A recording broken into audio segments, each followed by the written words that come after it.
Salut, moi c'est Kim, on est dans Drop Ta Story et je vais vous raconter comment j'ai été convoquée au Comico pour escroquerie.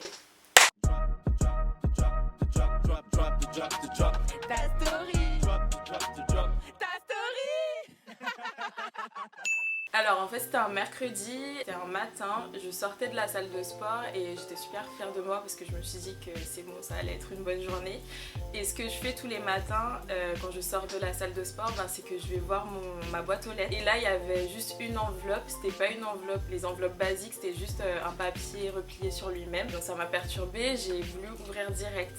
Et en fait quand j'ai ouvert, j'ai vu que c'était écrit procès verbal. Donc là j'ai commencé à paniquer, j'ai pas compris ce qui se passait. Je me demandais vraiment ce que j'avais fait et quand je suis montée chez moi en fait j'ai vraiment pris le temps de lire et c'était écrit vous êtes convoqué pour escroquerie, vous êtes soupçonné d'avoir commis une escroquerie. Là j'ai vraiment commencé à paniquer, je me suis mise à pleurer. Ce que j'ai fait c'est que j'ai appelé mes parents direct pour leur demander des conseils parce que je comprenais pas en fait ce que j'avais fait. Après mes parents m'ont dit de pas s'inquiéter, que ça arrivait souvent mais j'ai quand même été voir sur internet, c'est la chose à pas faire en fait quand il y a ce genre de choses qui se passent. Et là j'ai vu que j'encourais 3 ans de prison, il me semble 15 000 € d'amende ou un peu plus. Du coup j'ai commencé à regarder des forums sur internet, je conseillais de prendre un avocat, puis je me suis renseignée, après c'était un peu cher donc j'ai pas voulu aller plus loin.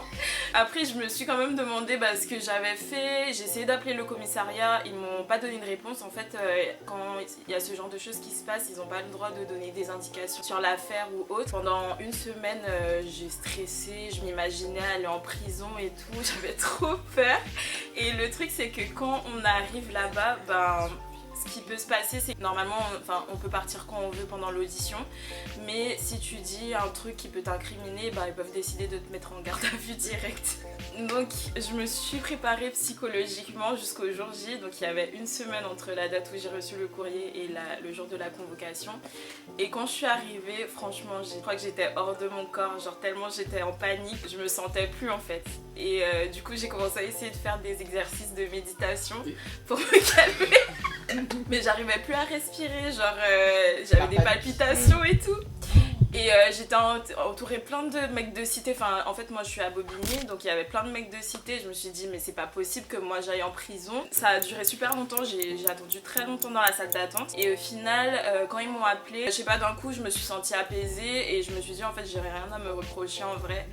Du coup j'étais avec une OPJ qui était super sympa en vrai, elle m'a mis à l'aise, elle a ouvert le dossier direct, elle m'a demandé mais en fait vous êtes là pourquoi? Et je lui ai dit en fait je sais pas, je comprends pas ce qui se passe. Du coup elle m'a expliqué en fait qu'il y avait quelqu'un qui avait usurpé l'identité de mon frère, qui avait utilisé son RIB et ouvert plein de crédits à la consommation qui n'ont jamais été réglés. Et en fait moi j'étais juste quelqu'un en plus dans le dossier, je n'avais absolument rien à voir dans l'affaire, c'était juste parce que j'avais fait un virement à mon frère lors d'un voyage en Thaïlande et ils avaient mon nom dans le dossier donc ils m'ont appelé. Et voilà comment j'ai été convoquée au Comico pour escroquerie. Le bêtisier. Et je vais vous raconter comment... J'ai perdu avec mon Comico je crois. Non mais c'est pas... 3 ans de prison. Attendez. Mais ouais, genre vraiment on dirait que la peine elle est tombée.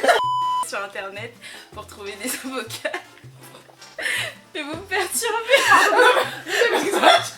Panique et tout. Elle cherche un avocat. Maître Moya.